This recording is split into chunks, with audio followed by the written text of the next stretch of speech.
My dear students, learners, viewers, at first take my salam. Assalamu alaikum. We are discussing about grammatical item English second paper for class 9 and 10 and class 8 also. The students of class 8, you may follow.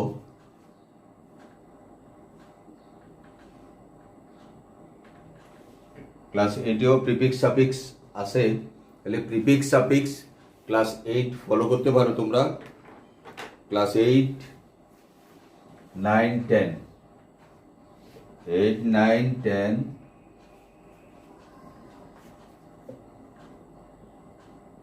9, 10, তাহলে it is for the students of class 8, 9, 10. এখন একটা জিনিস খেয়াল রাখো, তোমাদের বইতে লেখা আছে সাফিক্স প্রিফিক্স, আমি এখানে হেডিংয়ে লিখলাম প্রিফিক্স সাফিক্স। প্রিফিক্সের বাংলা অর্থ হলো উপসর্গ, সাফিক্সের বাংলা অর্থ হলো অনুসর্গ। তোমরা বাংলা সেকেন্ড পেপারে উপসর্গ অনুসর্গ পড়েছো নিশ্চয়ই। উপসর্গ আগে বসে আর অনুসর্গ পরে বসে।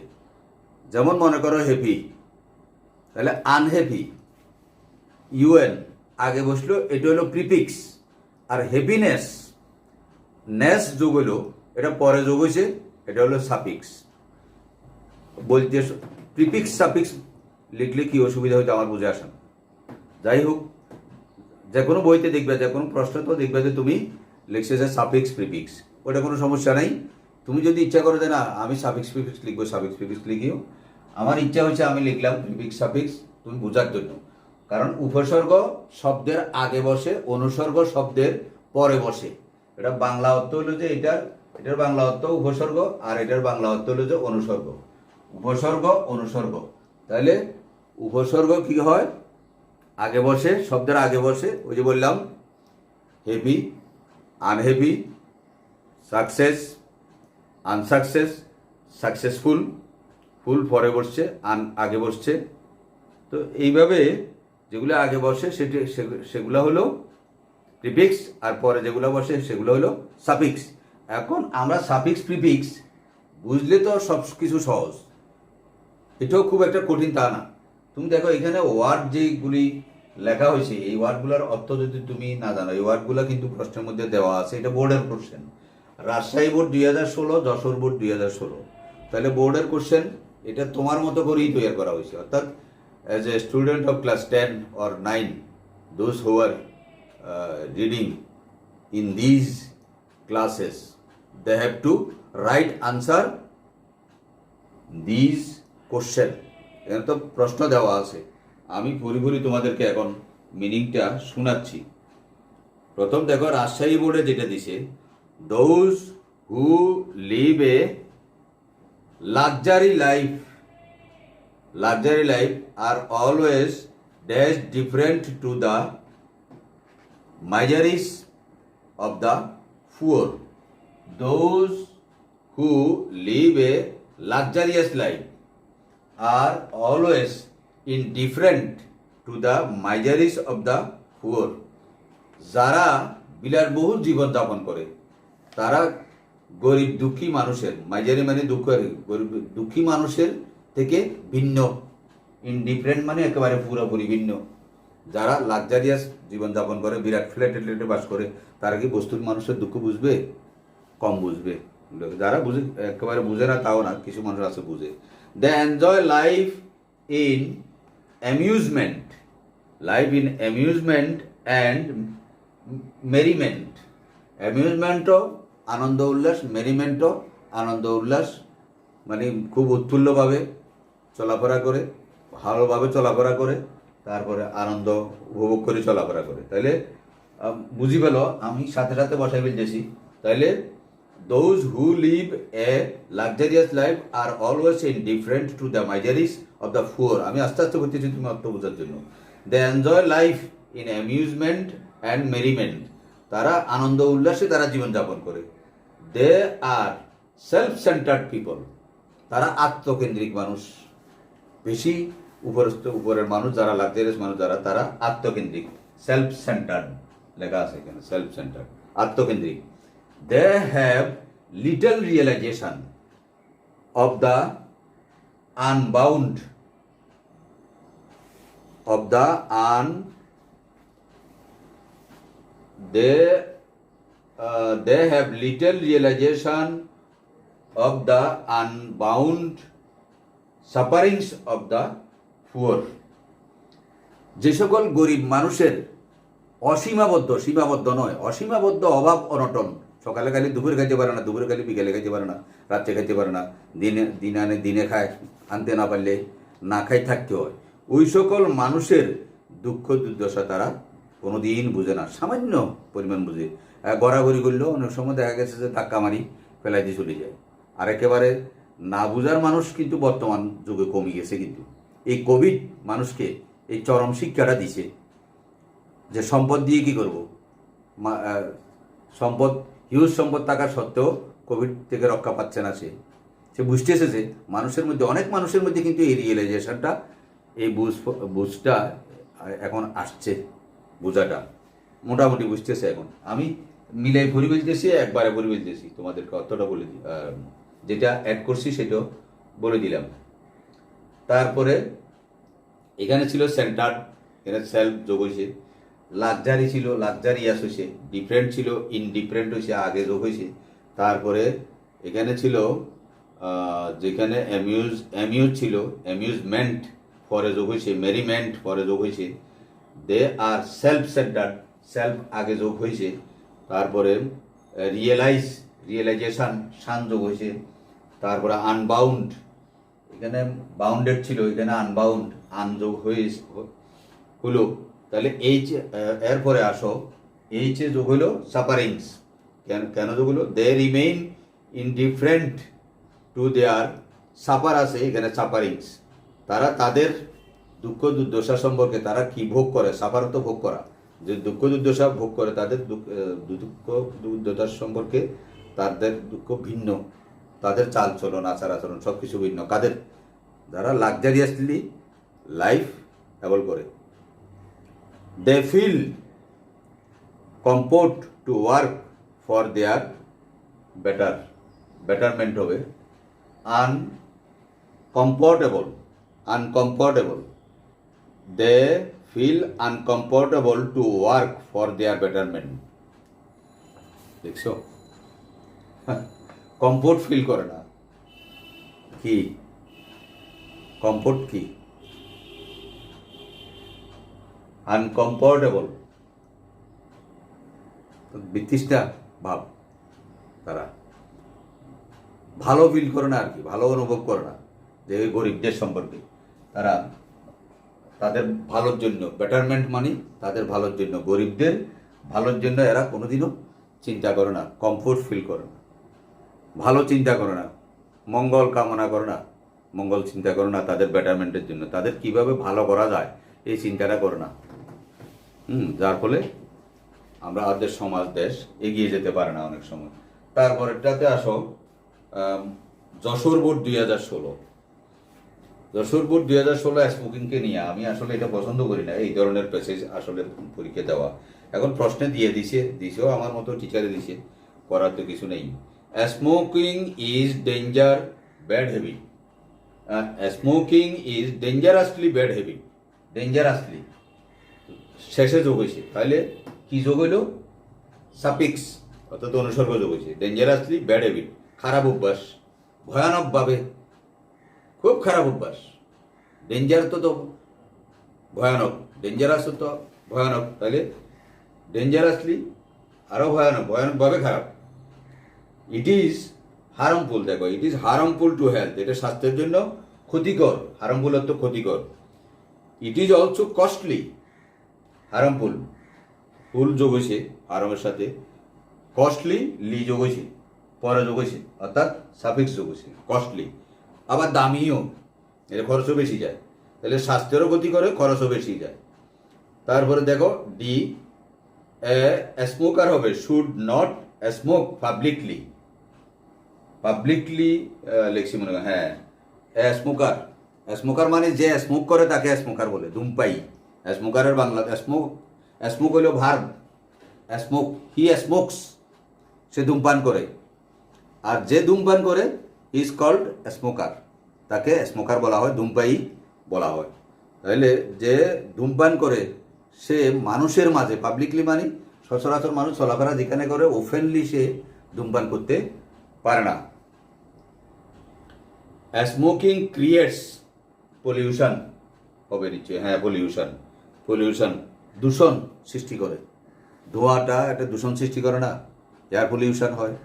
আমরা বলছি না air pollution, water pollution, sound pollution, soil pollution, 4টা পলিউশন আছে। এনভায়রনমেন্ট পলিউশনে 4টা পলিউশন লিখতে হয়। ল্যান্ডও দূষণ হয়, বিভিন্ন রকমের কাঁচা কুচা ক্ষতিকর জিনিস যদি প্লাস্টিক এই সেই কাঁচটা সেগুলো যদি তুমি পেলাও, কাঁচিটাও ফসতো না, তারপরে ফসবে না, প্লাস্টিকও ফসবে না, না ফসলে মাটি এগুলা এক সময় মাটি দূষণ হয়ে যায়, ক্ষেত করতে পারে না। তারপরে আরও অন্য খারাপ ইনসেকটিসাইডসকে কন্ট্রোল করার জন্য, নিয়ন্ত্রণ করার জন্য, দমন করার জন্য বিভিন্ন রকমের ওষুধ ছিটানো হয়, সেগুলাও তোমার ল্যান্ডকে, মাটিকে পলিউট করে, দূষণ করে। তাহলে আসো, smoking causes many incurable disease, অর্থাৎ ধূমপান এমন একটা জিনিস, এমন কতগুলো রোগ সৃষ্টি করে যে রোগগুলা কিউর করা যায় না, ভালো করা যায় না, ভালো হয় না, ডাক্তার ভালো করতে পারে না, এই জন্য ইনকিউরেবল হয়েছে। কিউর ছিল, ইনকিউরেবল, কিউরেবল ছিল, এটা ইন যোগ হয়েছে, তাহলে কি যোগ হইল, প্রিফিক্স যোগ হইল। ইনকিউরেবল ডিজিজ মানে রোগ, অর্থাৎ এটা এমন স্মোকিং কজেস মানে কারণ, স্মোকের কারণে, ধূমপানের কারণে কতগুলি ভালো হয় না, চিকিৎসা হয় না, এই ধরনের রোগ হয়। It causes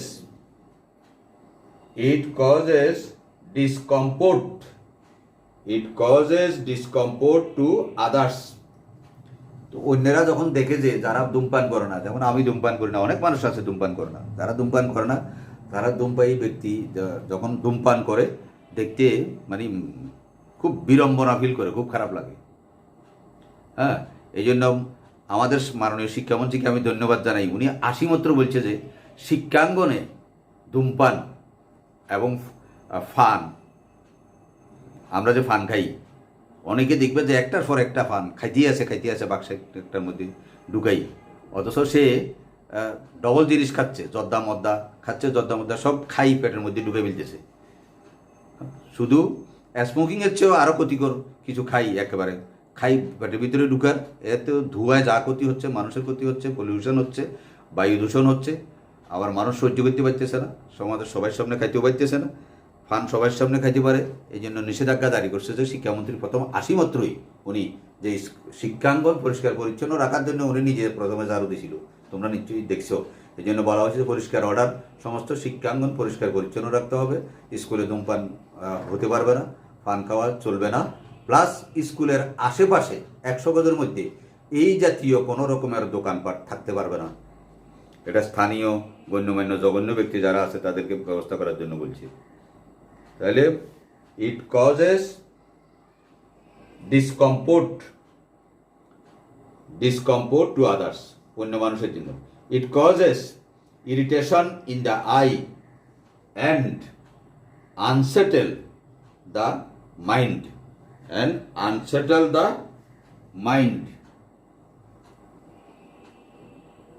It causes irritation in the eye and unsettle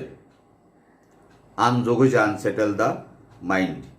এটা মানুষের চোখে, সমাজের চোখে খুবই দূষণীয়, নিন্দনীয়। এটা এই ধূমপান করাটা খুবই নিন্দনীয় এবং কেউ এটাকে সহ্য করতে পারে না, ভালো চোখে দেখে না, খারাপ চোখে দেখে। এটাকে খারাপ চোখে দেখে মানুষ অনেক সময় অতিষ্ঠ হয়ে যায়, ঝগড়াও শুরু করে দিয়ে। তুমি যখন চার দোকানে বসলা, আরও অন্য মানুষও বসছে, এক পাশে বসিয়ে একেবারে একটার পর একটা 4-5 জনে টানা আরম্ভ করে দিয়েছি। তাহলে বাকি যারা ছিল তারা এটা সহ্য করতে পারতেছে না, তারা বন্ধ করো, অনেক সময় বন্ধ করে না। তাহলে but there are many people who are, এখানে লিখছে awareness at the bad effect of smoking. Awareness মানে জাগানো, জেগে তোলা, তাহলে যারা ধূমপান করে তুমি তাদেরকে জেগে তুলতে হবে। জেগে তুলতে হবে কি, তোমার মনে মনে প্রশ্ন দেখতে পারে, স্যার ঘুম গেছে, আমি ঘুমের তুন জাগাবো না। ঘুমের তুন জাগাবা না, তাকে জেগে উঠাইবা কীভাবে, তাকে বুঝাইবা ধূমপানের ক্ষতিকর দিক কি কি, এগুলা তাকে ভালোভাবে বুঝাইতে হবে। এখন বুঝাইতে হবে কেন, সে নিজেও জানে ধূমপান স্বাস্থ্যের জন্য ক্ষতিকর, সিগারেটের প্যাকেটের উপরে লেখা আছে। এখন যে লেখাপড়া জানে সে তো জানে, যে জানে না তো সে জানে না। আবার কিছু কিছু মানুষ আছে যে খুব ট্যাটন মার্কা, দেখবে যে তুমি যতই বলো সে শুনবে না, ডাক্তারে বললেও শোনে না। আবার কোনো কোনো ডাক্তার আছে সিগারেট টানতে টানতে প্রেসক্রাইবে লিখি দিয়ে ধূমপান করবেন না, তো তাহলে শুনবো কেমনে? রসুল্লাহ আসলামও তো নিজে আগে মিষ্টি খাওয়া বন্ধ করছে, তারপরে ছেলেটারে বলছে যে তুমি 3 দিন পরে আসো। এই 3 দিনে উনি অভ্যাস করলেন যে আমি আর মিষ্টি খাবো না। তারপরে ছেলেটাকে নিষেধ করবো যে না খাইতে, মিষ্টি খেলে তোমার এই ক্ষতি হবে, তোমার এই রোগ হবে। কিন্তু আমরা সেটাকে ফলো করি না, অর্থাৎ মনীষীদেরকে আমরা ফলো করি না। এরা তো আনকম্পেয়ারেবল পার্সন, এদেরকে আল্লাহ সেভাবে বানাইছে, সেভাবে পাঠাইছে।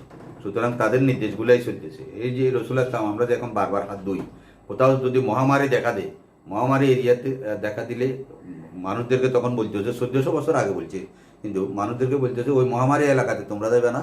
মহামারী এলাকার মানুষকে বলতে হচ্ছে তোমরা তোমাদের এই এলাকার থেকে আসবে না, তোমাদেরকে এখানে হেল্প করা হবে, সাহায্য করা হবে, অর্থাৎ তোমাদের প্রয়োজনীয় জিনিস এখানে সরবরাহ করা হবে।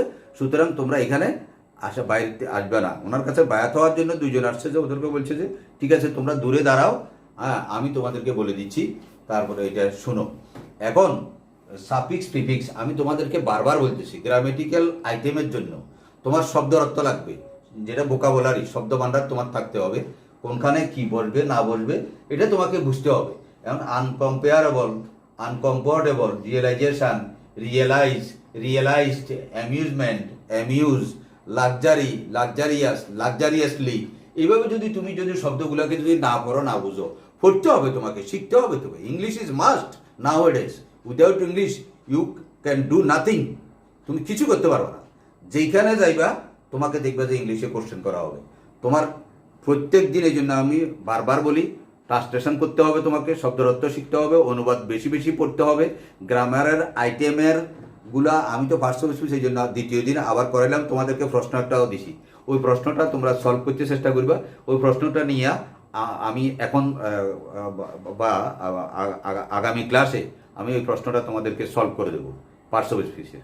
এখন আমি তোমাদের 8ম আইটেমে আসি। আমি বলছি যে তোমাদের ইংলিশ সেকেন্ড পেপারের 11টা আইটেম একবার আমি 1 থেকে শুরু করব, 11তে যাই থামবো, অর্থাৎ শেষ করে দেব। এখন 8ম আইটেম করাইলাম, তাইলে আগামী ক্লাসে আমি 9ম আইটেম করাবো। হ্যাঁ, এখন প্রিফিক্স সাফিক্স সবগুলো একই জিনিস। এখন বসাইতে হইলে আমি 2টা করাইলে যেই, 4টা করাইলেও সেই, 10টা করাইলেও সেই। তবে হ্যাঁ, ক্লাসেগুলো আমি আরও করাবো তোমাদেরকে। এগুলা আজকে তো একটা করাইলাম আমি, ধরো কম্পিউটার চ্যানেল 2টা করাইলাম, আর এখন প্রিফিক্স সাফিক্স একটা করাইলাম আজকে, কিন্তু আরেকদিন আমি আরেকটা করাবো। হ্যাঁ, এখন নেক্সট ক্লাস তোমাদের যেটা 9 নম্বরে আছে, কানেক্টরস আমার মনে হয়, না ট্যাগ কোশ্চেন। ট্যাগ কোশ্চেন অনেকেই করায়, ঠিক আছে, অনেকেই ট্যাগ কোশ্চেন করায়। তারপরে তবুও ট্যাগ কোশ্চেন তোমাদেরকে আমি করাই দেবো, যেহেতু আমি বলছি যে আমি 11টা আইটেম পর্যন্ত যাব, তারপরে আমি রিভিশনে যাব। My dear students, you follow me and follow my advice. আমাকে ফলো করা মানে আমার অ্যাডভাইসগুলো ফলো করবা। আমি বারবার বলতেছি, অনুবাদ বেশি করবা, শব্দের অর্থ বেশি শিখবা, অনুবাদ জানতেই হবে তোমাকে। প্রত্যেকটা লেসনের এই যে শূন্যস্থানগুলোরও, এগুলোরও অনুবাদ জানতে হবে তোমাকে। প্যারাগ্রাফ, লেটার, অ্যাপ্লিকেশন যা কিছু শিখো সবগুলোর অনুবাদ জানতে হবে, নাহলে মনে থাকবে না। আর ট্রান্সলেশন করতে হবে, শব্দের অর্থ শিখতে হবে। এগুলো করলে তুমি নিজে নিজে ইংরেজি কীভাবে লিখবা আমি সিস্টেম দেখা দিব। একটা লেটার শিখলে তুমি 100টা লেটার লিখতে পারবা। তারপরে একটা যদি সিবি লেখো, সিবি প্লাস অ্যাপ্লিকেশান দুটাই তো একত্রে 8 নাম্বার। অ্যাপ্লিকেশনটা ছোটো করে লিখতে হয়, আগের পৃষ্ঠায় পরের পৃষ্ঠায় সিবি লিখতে হয়। আমি দেখাই দিব কীভাবে লিখবা। তারপরে একটা শিখলে তুমি 100টা লিখতে পারবা। শুধু অ্যাডভার্টাইজমেন্ট চেঞ্জ হবে, কী কী চেঞ্জ হবে চেঞ্জিংটা আমি বুঝে নিব। তারপরে আর সিবিতে তুমি একবার মুখস্থ করবে নিলে আর দরকার নেই, অ্যাপ্লিকেশনও একবার মুখস্থ করলে আর দরকার নেই, কথা ওইগুলোই আসবে। মনে করো পত্রিকার নাম হয়তো চেঞ্জ হবে, অথবা কোম্পানির নাম চেঞ্জ হবে, অথবা পোস্টের নাম চেঞ্জ হবে, নাহলে আর অন্য কিছু তো চেঞ্জ হইতে না, অথবা ঠিকানা চেঞ্জ হইতে পারে। ঠিকানা চেঞ্জ, কী কী চেঞ্জ হবে একটা অ্যাপ্লিকেশন থেকে আরেকটা অ্যাপ্লিকেশন লিখতে, এই জিনিসটা আমি দেখা দিলে দেখবে যে তুমি একটা শিখলে 50টা লিখতে পারবে, 100টা লিখতে পারবে। অনেক সময় আমরা বলি না, we are responsible for it. because we don't tell you. You have to learn application or CV or letter in this way. লেটারও দেখবা, প্রাথমিক পর্যায়ে একটা ফেরা শিখি ফেলবা, লাস্টে একটা ফেরা শিখি ফেলবা। এই দুই ফেরা প্রত্যেকটা লেটারে লাগবে। মাঝখানের অংশটা চেঞ্জ হবে, বডি অফ দ্য লেটার যেটাকে বলে, এটা চেঞ্জ হবে শুধু। এটা এখন ওই দুইটা মিল থাকলে কোনো অসুবিধা নেই। অসুবিধা নাই মানে তুমি যে পরীক্ষা একটা অ্যাপ্লিকেশন লিখবা, আমি স্যারে দেখতেছি, আমি কি করে জানবো যে তুমি 50টা লেটার শিখছো বা 20টা লেটার শিখছো, প্রত্যেকটা লেটারের প্রথম অংশ আর লাস্ট অংশ একই? এটা তো সারা জানবার কোনো কারণ নাই। কারণ তুমি যদি দুইটা লিখতা তাহলে সারা জানতো। দুইটা লিখলেও অসুবিধাটা কি? আমি তো ভুল লিখি নেই, শুদ্ধ লিখছি। তাহলে প্রথম অংশটা যদি আমি মুখস্থ করি ফেলাই, লাস্টের অংশটা যদি মুখস্থ করি ফেলাই, দুই অংশ যদি লিখি, এখানে আবার স্যারকে ফাঁকি দিবে আর একটা সুবিধা থাকবে। আচ্ছা, সেটা আমি তোমাদের রচনামূলকের ক্লাসে বলবো। রচনামূলকের ক্লাসও এই দুইটা নেবো, একটা প্যারাগ্রাফের উপর নেবো, আগে একটা লেটারের উপর নেবো। কীভাবে লেটার লিখবা, কীভাবে প্যারাগ্রাফ লিখবা, কীভাবে স্টোরি লিখবা, লাইন দেওয়া থাকলে কীভাবে লিখবা, কোনটা কীভাবে লিখবা। এখন প্রিফিক্স সাফিক্স, এই দেখো এখানে যতগুলো শব্দ দেওয়া হয়েছে, যারা দুর্বল স্টুডেন্ট তারা এখানে অনেকগুলা শব্দের অর্থ পারে না। না পারলে তো তুমি বসাইতে পারবে না। আন কেমনে বসাইবে, ইন কেমনে বসাইবে, কোথায় বসবে না, শান কেমনে বসবে, TIUN, তারপরে নেস কেমনে বলবে, এগুলো যদি তুমি না পারো, না বুঝো, হ্যাঁ, পড়তে হবে, পড়ার কোনো বিকল্প নেই। English is must in your life if you want to develop your self, prosper your self. Thank you very much. Goodbye for today. Khuda Hafiz.